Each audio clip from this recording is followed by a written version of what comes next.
Halo sobat rebahan, selamat datang di channel hiburan kaum rebahan. Admin sangat semangat sekali berusaha untuk menghibur kalian semua melalui membacakan sebuah novel yang sangat luar biasa. Ceritanya itu sangat seru banget ya. Cerita yang berjudul ya, novel yang berjudul The Story of Li Chen ya. Yi Chen. Ya, jadi di video kali ini adalah video di episode ke-27. Jadi teman-teman pastikan nonton dari awal ya, karena ini novel sangat seru sekali. Ya, admin akan membacakan terus sampai dengan selesai ya. Sampai part berapapun akan admin selesaikan. Jadi teman-teman pastikan subscribe dan klik lonceng notifikasinya agar tidak ketinggalan jika admin upload video terbaru. Jadi di episode 26 atau episode yang sebelumnya itu Yi Chen telah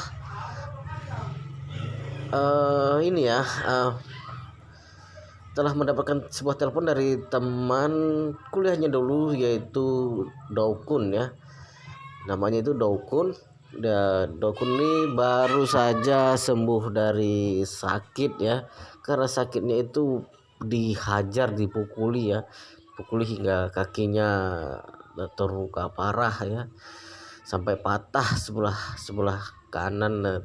Itu kakinya patah dan sudah sembuh, keluar dari rumah sakit dan menelpon Yi Chen untuk mengajaknya makan malam gitu ya, karena merayakan kesembuhannya lah, kurang lebih seperti itu ya. Oke ya, teman-teman jangan lupa subscribe, like, komen, dan share ya. Kita lanjutkan di part ke-27 ya. Oke. Nah, keesokan harinya Yi Chen mengendarai mobil serta membawa sang istri Xiao Churan ke Hotel Pengli. Meskipun Hotel Pengli bukan hotel paling terbaik di kota Jinling, tapi juga termasuk hotel mewah. Hal ini cukup membuktikan ketulusan Wang Daokun. Kali ini Wang Daokun cukup royal. Dirinya bahkan memesan sebuah ruangan mewah khusus. Ruangan ini di atas ditata dengan dekorasi yang mewah, mampu menampung sebanyak 20 orang di dalamnya dengan biaya konsumsi awal sebesar 7 hingga 8.000 yuan. Ketika Yi Chen tiba di sana, ruangan itu sudah dipenuhi orang-orang. Selain ada Wang Daokun dan Dong Rolin, juga terdapat beberapa teman semasa sekolah dulu. Akhir-akhir ini kehidupan Dong Rolin juga tidak begitu baik. Dia sudah datang jauh-jauh dari Yanqing ke Jinling untuk waktu yang lama, hanya demi mendekati ketua dewan grup di Hao. Tetapi sayangnya dirinya yang sudah bekerja begitu lama hingga saat ini juga belum pernah bertemu dengan langsung sesosok ketua dewan tersebut. Selain itu, sebelumnya dia menjabat sebagai direktur administrasi di bagian internal perusahaan. Tetapi sekarang jauh lebih baik, dia telah menjabat sebagai direktur penjualan, di mana dirinya setiap hari harus sibuk di luar perusahaan dan semakin tidak punya kesempatan untuk bertemu dengan ketua dewan. Dan yang semakin membuatnya tersiksa adalah setelah dirinya diselamatkan oleh pria misterius itu, dia setiap hari memikirkan pria tersebut. Oleh karena itu, keinginan untuk bertemu dengan ketua dewan grup di Hao sudah tidak sebesar dulu. Saat ini dirinya hanya ingin bertemu dengan pahlawan penyelamatnya, karena dia berpikir dirinya seperti telah jatuh cinta pada pandangan pertama dengan pria misterius ini. Tetapi hal yang tidak diketahuinya adalah sebenarnya ketua dewan dari grup di Hao dan pria misterius itu adalah satu orang. Dia adalah Yi Chen. Setelah melihat Yi Chen dan Xiao Churan masuk ke dalam ruangan, Wang Daokun bergegas berdiri dan berkata, "Yi Chen, Churan, kalian sudah datang, duduklah." Wang Daokun menyapa Yi Chen dan Xiao Churan dengan penuh hormat. Dia sangat kagum dan juga menghargai teman baiknya ini. Melihat kedatangan dua orang ini, tatapan Dong Rolin sedikit kuyu. Dia merasa ada banyak perkataan yang tertahan dan tidak dibicarakannya. Ketika melihat Xiao Churan, dia langsung bergerak maju. Dia pun maju dan menarik pergelangan Xiao Curan dan berkata dengan lemah, "Curan, kita duduk bersama saja. Aku ingin curhat denganmu." Xiao Curan tersenyum dan berkata, "Kamu kenapa? Kenapa wajahmu begitu lesu? Ini semua karena pahlawan penyelamat misteriusku. Aku menyadari bahwa sepertinya aku sungguh telah jatuh cinta padanya. Dia selalu muncul ketika aku memejamkan mataku. Dia juga selalu muncul di dalam mimpiku. Tetapi aku sama sekali tidak bisa menemukannya. Bagaimana ini?" Jadong Rolin sambil menghelakan napas. "Ini aku juga tidak tahu harus bagaimana," kata Securan sambil melambaikan tangannya dengan tak berdaya. Setelah diselamatkan oleh penyelamat misterius itu, Dong Rolin setiap hari berteriak bahwa ingin menemukan pria tersebut. Dia bahkan juga mengatakan ingin melahirkan seorang anak untuknya. Tetapi begitu banyak orang di dunia ini, dan di mana harus mencari orang itu? Hichen yang baru saja duduk segera mengeluarkan keringat dingin di keningnya lantaran dia secara tidak sengaja mendengar perbincangan Xiao Curan dengan Dong Rolin. Ternyata Dong Rolin telah jatuh cinta padanya. Ini terlalu konyol. Jangan sampai Dong Rolin tahu bahwa pria misterius yang dimaksud itu adalah dirinya sendiri. Kalau tidak, pasti akan muncul masalah besar. Setelah menyantap semua makanan yang dihidangkan, Wang Dokun mulai menghidupkan suasana. "Semuanya, aku sangat terima kasih kepada kalian semua yang sudah menyempatkan diri untuk datang. Aku bersulang untuk kalian semua." Selesai bicara, dia langsung meneguh habis minumannya. Beberapa teman yang memiliki hubungan baik mulai berseru, "Presiden Wang luar biasa." Yichen tersenyum ringan, kemudian mengangkat gelasnya dan menyesapnya. Dengar-dengar Presiden Wang sekarang sudah menjadi bos besar. Sudah membuka satu restoran besar dan ada uang tunai sebesar 2 juta yuan di tangan. Bahkan juga mengenal orang-orang penting. "Kelak jangan lupakan kami ya," kata seorang wanita tersenyum menawan dengan pakaian mempesona serta riasan tipis di wajahnya. "Tang Juan, perkataanmu ini, Dokun dan kita semua adalah teman yang paling baik. Jika terjadi sesuatu, dia pasti akan menolong kita." Salah seorang pria juga mengangkat gelasnya dan meneguk habis minumannya. Yichen memandang mereka berdua dengan datar. Dia teringat dengan mereka berdua yang merupakan teman semasa kuliahnya. Yang wanita bernama Tang Juan, yang pria bernama Li Jianhua. Dengan malu-malu, Wang Daokun berkata, "Apa di mana perjalananku sangat panjang, tidak pantas untuk dibicarakan." Selesai bicara, dia melirik Yichen dan menghelakan napas dengan sungkan. Dia bertemu dengan wanita jalang dan dirinya hampir tertipu habis-habisan, bahkan juga dihajar. Tetapi karena adanya bantuan dari Yichen, barulah dirinya berhasil mengembalikan restoran dan mendapatkan kompensasi sebesar 2 juta yuan itu. Bisa dikatakan bahwa ini semua pemberian dari Yichen. Bagaimana mungkin dia bisa bangga hati dengan ini semua? Kemudian dia pun mengalihkan topik pembicaraan. Jianhua saat ini juga sudah lumayan. Dengar-dengar dia telah menjabat jadi petinggi di sebuah perusahaan. Gaji juga sekitar 7 hingga 800 ribu yuan. Jangan diungkit lagi. Perusahaan itu terlalu parah. Aku sudah menyiapkan surat pengunduran diri dan ingin mencoba di perusahaan Xinhe. Aku dengar teman kuliah kita Han Qiang menjadi petinggi di sana. Pergaulannya cukup hebat saat ini. Sungguh tidak menyangka bocah itu mempunyai kemampuan seperti ini, ucap Liu Jianhua sambil menghelakan napas. "Oh, dia." Wang Dokun tersenyum canggung. Hubungannya dengan Han Qiang memang tidak baik. Oleh karena itu dia tidak mengundang Han Qiang dalam perjamuan ini.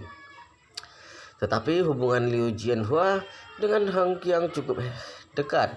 Jika ingin bekerja di perusahaan Xinhe dengan adanya referensi dari Han Qiang, mungkin Liu Jianhua akan mendapatkan posisi yang bagus. Aku dengar perusahaan Xinhe juga termasuk satu perusahaan yang cukup besar di kota Jinling. Perusahaan itu mempunyai kekuatan yang kuat. Sungguh tidak menyangka Han Qiang bisa sampai sejauh itu, kata Dong Rolin sambil berpikir. Begitu dengar perusahaan Xinhe, Xiao Churan tiba-tiba tercengang. Setelah memutuskan hubungan dengan keluarga Xiao dan dikeluarkan dari grup Xiao, dirinya tak berhenti mengirim surat lamaran demi mendapatkan pekerjaan, dan salah satunya adalah perusahaan Xinhe. Memikirkan hal ini, Xiao Churan tertawa dan berkata, kebetulan aku juga ingin wawancara perusahaan Xinhe. Jika aku lolos, maka kelak kita semua akan bekerja dalam satu perusahaan. Curan, bukankah pekerjaanmu di grup Xiao baik-baik saja? Buat apa kamu mengirim lamaran ke perusahaan Xinhe? Tanya Tang Juan dengan heran. Securan hanya bisa menjawab dengan tak berdaya. Aku sudah memutuskan hubungan dengan keluarga Xiao, jadi aku harus mencari pekerjaan baru.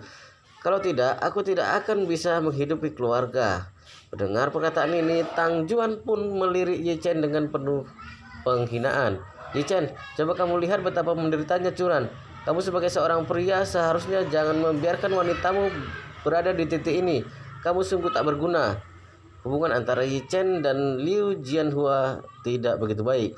Karena mendengarkan hal ini, Liu Jianhua pun tertawa dengan keras dan berkata, Ye Chen, bagaimana kalau kamu juga melamar di perusahaan Han Qiang? Mungkin dengan kemampuanmu, kamu bisa mendapatkan posisi di bagian kebersihan. Tetapi karena semua teman lama, mungkin dia akan menempatkanmu menjadi ketua tim bersih-bersih. Ye Chen berkata dengan datar, pekerjaan itu aku sisakan untukmu saja. Aku tidak tertarik. Melihat Ye Chen yang tidak begitu menghiraukannya, Liu Jinhua merasa sedikit kesal dan berkata, Ye Chen, aku tahu kamu memiliki harga diri yang kuat, tetapi coba lihat dirimu sekarang. Semua orang jauh lebih unggul daripada kamu. Aku sarankan kamu untuk menerima kenyataan saja. Melihat kejadian ini, Wang Dongkun hanya bisa mengerutkan keningnya dan berkata, sudahlah, hal ini adalah hari reunian kita. Kalian jangan memojokkan Ye Chen seperti itu.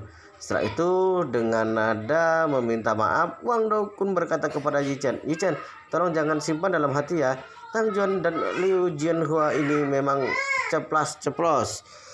Dongkun, siapa suruh Ye Chen yang tak berguna ini bersikap begitu sombong?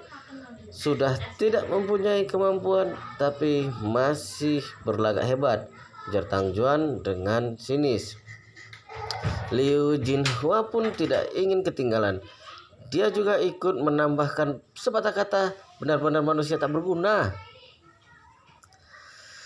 Tatap mata Ye Chen sangat dingin saat ini, tetapi mereka menghargai Wang Dongkun. Dia juga enggan melayani dua manusia ini. Melihat reaksi seperti ini, Tang Juan dan Liu Jinhua semakin menghina Ye Chen. Sudah diremehkan seperti itu, tetapi tetap tidak berani melawan sedikit pun. Benar-benar manusia sampah. Liu Jinhua masih terus melayangkan ejekan. Hais, kalau menurutku, Curan ini benar-benar sudah buta. Di dalam kelas kita begitu banyak pria yang baik, tetapi dia malah memilih Ye Chen yang tak berguna ini. Buat apa? Sambil berkata, tepat pada inilah pintu ruangan ini tiba-tiba dibuka oleh seseorang. Suara dobrakan, beberapa orang kekar dengan pakaian hitam masuk ke dalam ruangan. Salah satunya terdapat seorang pemuda yang sedang menghisap rokok di mulutnya, berkata, semuanya keluar, aku ingin ruangan ini. Melihat kejadian ini, Liu Jinhua mengerutkan keningnya dan berkata, apa-apaan ini? Apa kamu tidak melihat kami sedang makan? Setelah berbicara, dia kembali memukul meja dan berkata, di sini Hotel Feng Lin. Apa kalian tidak mengerti dengan peraturan yang ada? Peraturan? Pemuda yang menghisap rokok itu segera berjalan ke hadapan Liu Jinhua, lalu langsung melayangkan sebuah tamparan ke wajahnya yang membuat Liu Jinhua terjatuh. Wajahnya bengkak seketika. Sialan, kamu masih banyak tingkah di depanku. Apa kamu tidak tahu siapa aku? Aku adalah anak buah Tuan Hongwu. Lin Bao, kamu siapa? Bajingan? Lin Bao? Sambil memegang wajahnya pancaran mata Liu Jinhua mulai terlihat panik. Lin Bao adalah seorang ketua preman yang terkenal di wilayah ini. Meskipun dia bukan apa-apa di kota Jinling, tetapi bagi mereka, orang-orang ini bukanlah orang yang dapat mereka singgung. Maaf Kak Bao, sekarang juga kami akan pergi sekarang. Lin Bao mencibir dan berteriak di depan semua orang. Kenapa diam saja? Cepat pergi. Donglin dan Cucuran yang sangat terkejut ini tanpa sadar langsung bersembunyi di belakang Yi Chen. Yi Chen melirik Lin Bao dan berkata dengan sinis, demi menghargai Hong Wu, lebih baik kamu pergi sekarang juga, maka aku akan mengampunimu. Sialan, Yi Chen, apa kamu sudah gila? Dia Lin Bao, kakak Bao. Maaf kakak Bao, kami tidak kenal dengan Yi Chen ini. Jika ada masalah cari saja dia. Jangan melibatkan kami. Liu Jinhua dan Tang Juan mengutuk Yi Chen dalam hatinya. Sialan, buat apa kamu banyak tingkah? Dia itu anak buah Tuan Hong Wu, Lin Bao, manusia yang sudah terbiasa dengan darah. Jika ingin mati, jangan bawa kami. Setelah itu wajah Lin Bao ini mulai terlihat ragu. Dia melihat Yi Chen seperti melihat sesuatu. Tiba-tiba ekspresinya berubah lalu berkata dengan serius, Anda adalah Yi Chen, Tuan Yi. Lin Bao sudah mengikuti Tuan Hong Wu dan untuk waktu yang lama. Dan untungnya dia pernah mendengar nama Yi Chen sebelumnya. Oleh karena itu dia tiba-tiba teringat. Yi Chen berkata dengan dingin, apa menurutmu di kota Jinling ini memiliki dua orang yang bernama Yi Chen? Bagai disambar petir, Lin Bao tiba-tiba berlutut dan berkata, maaf Tuan Yi, Lin Bao sungguh tidak menyadari Anda ada di sini dan berani-beraninya mengganggu Anda. Lin Bao pantas mati. Melihat adegan ini, Liu Jinhua tercengang bukan main dan berkata, kakak Bao, apakah kamu sudah salah paham? Orang ini memang bernama Yi Chen, tetapi dia adalah seorang menantu sampah, tidak pantas dipanggil Tuan. Begitu mendengar perkataan ini, raut wajah Lin Bao segera memucat dan langsung menendang Liu Jinhua. Bajingan, apa kamu cari mati? Berani sekali kamu menghina Tuan Muda Yi. Akan kubunuh kamu hari ini. Meskipun Lin Bao adalah seorang nomor satu di dunia orang-orang ini, tetapi dia tahu persis bahwa dirinya tak lebih hanyalah seekor anjingnya Tuan Hong Wu. Dan untuk menghadapi Yi Chen, Tuan Hong Wu bahkan harus berlutut untuk Yi Chen terlebih darinya. Dan wanita jalang ini, beraninya kamu menghina Tuan Yi. Sambil berkata, Lin Bao menoleh dan langsung memberikan sebuah tamparan kepada Tang Juan hingga membuat sudut mulutnya berdarah. Sudahlah Lin Bao, kami masih makan, cepatlah kamu pergi.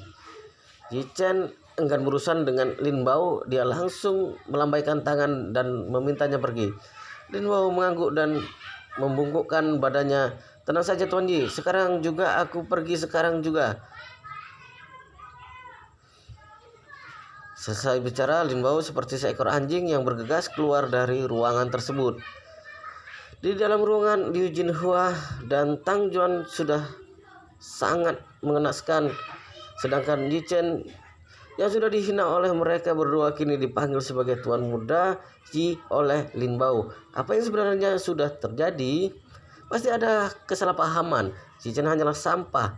Apa pantas dipanggil dengan Tuan, sebutan Tuan? Wang Dokun berkata kepada mereka berdua, kalian berdua ke depannya tolong lebih berhati-hati lagi. Harus lebih merendahkan diri. Perkataan apa yang pantas dan tidak pantas dikatakan. Kalian harusnya tahu, hari ini untung ada Yi Chen. Kalau tidak, kalian berdua sudah mati.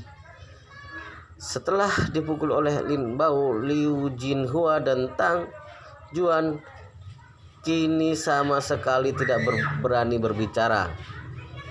Wang Dokun pun segera berkata kepada Yi Chen, untung saja ada kamu. Kamu mewakili semua orang di sini bersulang untukmu. Terima kasih. Yi Chen tersenyum tipis dan berkata, hanya masalah kecil. Keesokan harinya, Xiao Churan mendapatkan surat undangan wawancara dari perusahaan Xinhe. Jadwal wawancara ditentukan di siang hari. Yi Chen segera memanfaatkan situasi ketika Xiao Churan tidak memperhatikannya, dia mengeluarkan ponselnya dan menelpon Wang Jenggang. Setelah panggilan tersambung, terdengar suara Wang Jenggang yang begitu sopan. "Tuan Muda Ji, ada apa Anda menelpon?" Yi Chen berkata dengan datar, "Istriku dan akan wawancara ke perusahaan Xinhe. Aku ingin mengetahui situasi dan kondisi mengenai perusahaan itu." Dengan penuh keterkejutan, Wang Jenggang berkata, "Perusahaan Xinhe, perusahaan ini milik keluarga Wang. Nona Xiao ini wawancara ke perusahaan ini terlalu buruk untuk Nona Xiao. Bagaimana kalau aku langsung memecat ketua dewan saat ini dan menggantikannya dengan Nona Xiao?"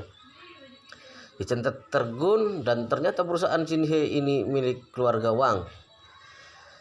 Jika bisa mendapatkan bantuan Wang Jenggang, maka itu suatu hal yang bagus. Tetapi jika dipikirkan lagi, istrinya ingin mengandalkan kemampuannya sendiri. Jadi dia berkata dengan datar, "Tidak perlu, nanti tolong kamu atur saja agar wawancara istriku bisa lolos." Dengan penuh sopan, Wang Jenggang segera menjawab, "Baik Tuan Muda Yi, sekarang juga aku akan aturkan." Di sisi lain, setelah menutup teleponnya, Wang Jenggang langsung meminta asistennya untuk memberitahu para jajaran senior di perusahaan Xinhe tentang perintah Tuan Muda Yi. Dia harus melakukan yang terbaik. Pada pukul 2 siang, Securan sudah bersiap diri untuk berangkat ke perusahaan Xinhe. Karena mobil sedang dibawa ke toko showroom, maka Yi Chen dan Securan hanya bisa menaiki taksi. Tetapi saat ini jam macet di jalan. Keduanya tidak mendapatkan tumpangan setelah menunggu cukup lama. Securan sedikit panik dan berkata dengan tak berdaya, "Kalau terlambat mungkin akan kehilangan kesempatan wawancara ini dan pasti akan membawakan dampak buruk. Jika tahu akan begini, seharusnya mobil itu jangan dibawa ke bengkel." Yi Chen juga tidak berdaya melihat antrian yang ada. Dirinya masih harus menunggu 50-an orang lagi dan barulah giliran mereka. Sungguh di luar rencana. Dan pada saat ini sebuah mobil Rolls Royce Phantom hitam berhenti di depan mereka. Kaca jendela perlahan diturunkan dan terlihat wajah Wang Jenggang. Dia mengeluarkan ekspresi kaget dan berkata, "Tuan Yi, apakah Anda berencana untuk naik taksi?" Yi Chen tercengang. Bukankah kemunculan Wang Jenggang ini sangat kebetulan? Lalu dia pun menjawab, "Aku ingin mengantar istriku ke perusahaan Xinhe untuk wawancara. Kenapa kamu ada di sini?" Wang Jenggang buru-buru berkata, "Tuan Yi, sekarang adalah jam sibuk sehingga mungkin akan sangat sulit untuk mendapatkan taksi. Kalau Tuan Yi tidak keberatan, saya boleh mengantar kalian."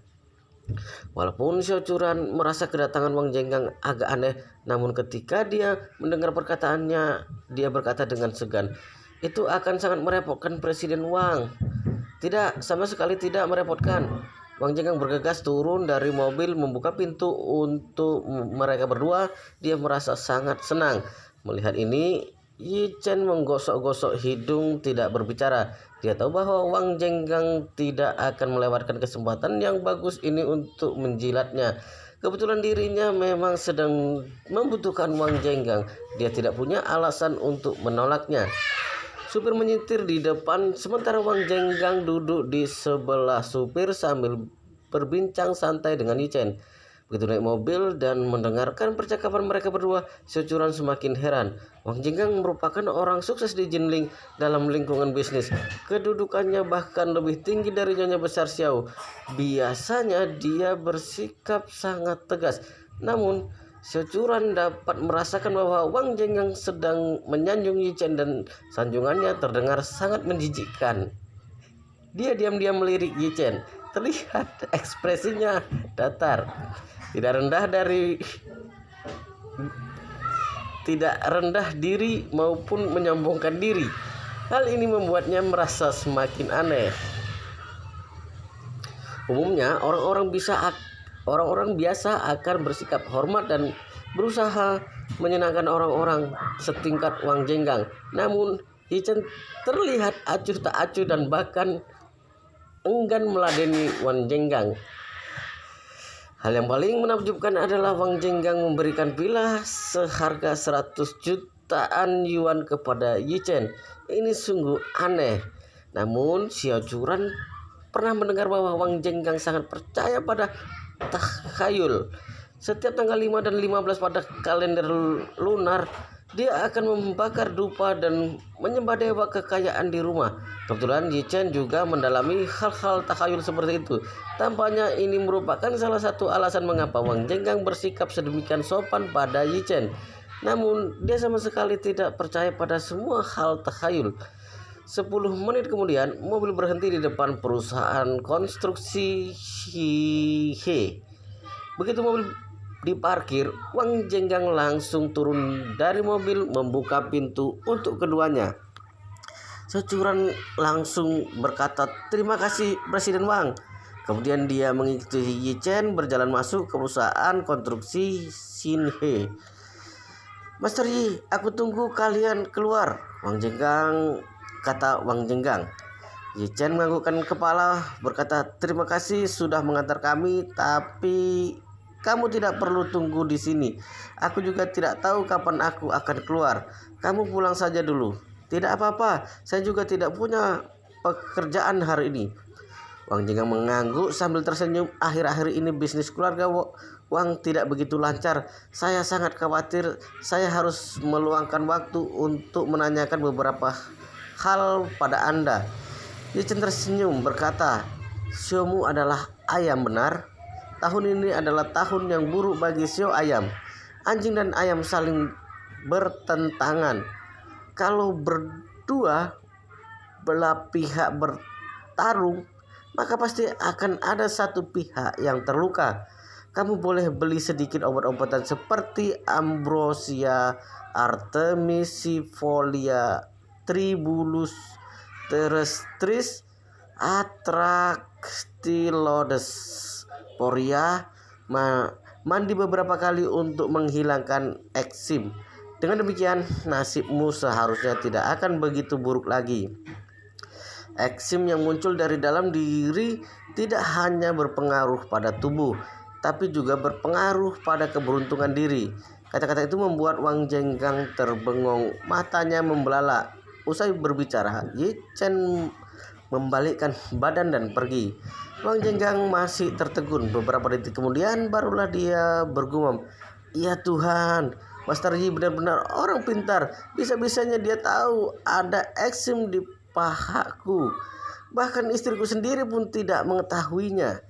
Dia tampak terkagum-kagum membungkuk dengan hormat pada punggung Yi Chen yang menjauh.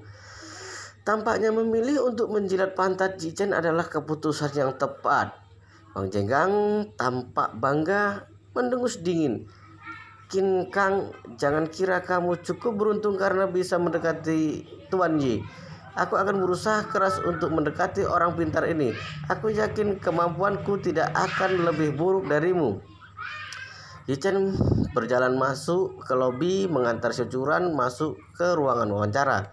Setelah Xiao Churan masuk ke ruang wawancara, masih ada beberapa orang yang sedang diwawancara, jadi dia pun mengantri. Yi Chen merasa bosan berkeliling di sekitar lobi. Dia memandang ke lantai bawah melalui jendela. Terlihat Wang Jinggang ternyata masih sedang menunggu mereka. Dia menggelengkan kepala dengan tak berdaya. Kalau keluarga Wang nekat memperlakukannya sebagai sedang menyembah leluhur, dia pun tidak bisa berbuat apa-apa. Di dalam ruang kantor, Han Qiang duduk di belakang meja. Kedua kaki diangkat di atas meja, tangan memegang ponsel, tampak sedang menggoda beberapa wanita di tempat hiburan dengan penuh minat. Tiba-tiba ponsel berdering, sebuah pesan muncul di layar. Han Qiang sangat kesal, mengklik pesan itu dengan enggan melihat dokumen wawancara yang dikirim oleh Departemen Personalia. Alisnya langsung mengernyit. Dia tampak terkejut. Untuk membaca pesan itu, dia tertawa sinis, mengambil ponsel dan melambaikannya kepada orang di sekitar. "Coba tebak siapa yang datang ke Xinhe?"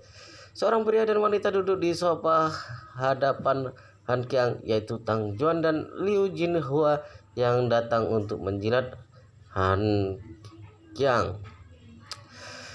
Tang Juan mengenakan gaun ketat dengan potongan yang rendah pada bagian dada, berambut keriting dengan gelombang besar, sekujur tubuh memancarkan aura penuh godaan. Sambil merapikan kuku, dia bertanya, "Siapa?" Yi Chen dan Xiao Churan. Usai berbicara, Han Qiang langsung mendengus dingin dan melanjutkan, "Aneh sekali bahwa Xiao Churan mau melamar di Xin He." Liu Jinhua berkata dengan tidak senang, "Kenapa Yi Chen datang ke sini?" Tang Juan berkata, "Kemarin aku mendengar Xiao Churan mengatakan bahwa dia dan Yi Chen sudah diusir dari keluarga Xiao. Jadi tentu saja dia harus mencari pekerjaan." Liu Jinhua mendengus, "Han Qiang, kemarin orang sampah itu terus berlagak dan membuat aku dan Tang Juan dipukul habis-habisan. Kamu harus membantu kami untuk membalasnya." Han Qiang berkata dengan tidak puas, "Dulu aku sudah sangat tidak senang dengan Yi Chen, si sampah itu. Hari ini istrinya malah mau melamar di Xin He. Benar-benar bermimpi." Sambil berbicara, Han Qiang merapikan kemeja berkata, "Kalian tunggu di sini, aku akan menolak Xiao Churan dan menyuruhnya pergi." Mendengar itu, Tan Juan dan Liu Jinhua tersenyum dengan sangat senang. Mereka menunggu untuk menyaksikan keterpurukan Xiao Churan dengan Yi Chen. Han Qiang berjalan keluar dari ruangan, pergi ke ruangan wawancara. Di dalam ruangan wawancara terduduk 3 orang pewawancara. Orang yang sedang diwawancari adalah Xiao Churan. Manajer Han melihat Han Qiang masuk, ketika wawancara langsung berdiri dan membungkukkan badan. Han Qiang sengaja menyapa Xiao Churan. "Ayah Churan, kenapa kamu ada di sini?" Xiao Churan juga terkejut, lama tidak bertemu Han Qiang. Han Qiang sekilas menatap Xiao Churan, tersenyum sambil menganggukkan kepala. Lama tidak bertemu. Kemudian dia langsung berkata pada 3 pewawancara itu, "Kalian sudah boleh keluar, biar aku saja yang mewawancarainya." Manajer Han, tampaknya itu tidak baik. "Apa yang tidak baik? Apakah aku tidak dapat mengambil keputusan dalam wawancara kecil ini?" "Baiklah, manajer Han." Han Qiang merupakan manajer puncak di Xin He. Pewawancara tahu tidak berani menyinggungnya. Alhasil mereka pun segera keluar dari ruangan wawancara. Xiao Churan kebingungan, apa maksud Han Qiang? Mereka adalah teman kuliah. Jadi mungkinkah Han Qiang mau membuka pintu belakang untuk dirinya? "Churan, begitu mendengar kamu mau melamar di perusahaan kami, aku langsung bergegas kemari." Sambil berbicara, Han Qiang memandang Xiao Churan. Dia tiba-tiba merasa sangat sayang. Xiao Churan begitu cantik, postur tubuhnya begitu bagus, jauh lebih baik dibanding wanita-wanita di tempat hiburan. Sayangnya Xiao Churan telah menjadi wanita Yi Chen si sampah itu.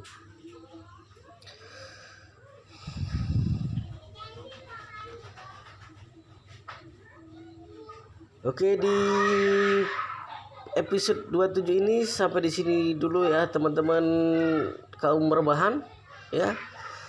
Kita lanjutkan di part ke-28 di video berikutnya ya. Yang belum subscribe, jangan lupa subscribe dan aktifkan lonceng notifikasinya. Sampai ketemu di video berikutnya.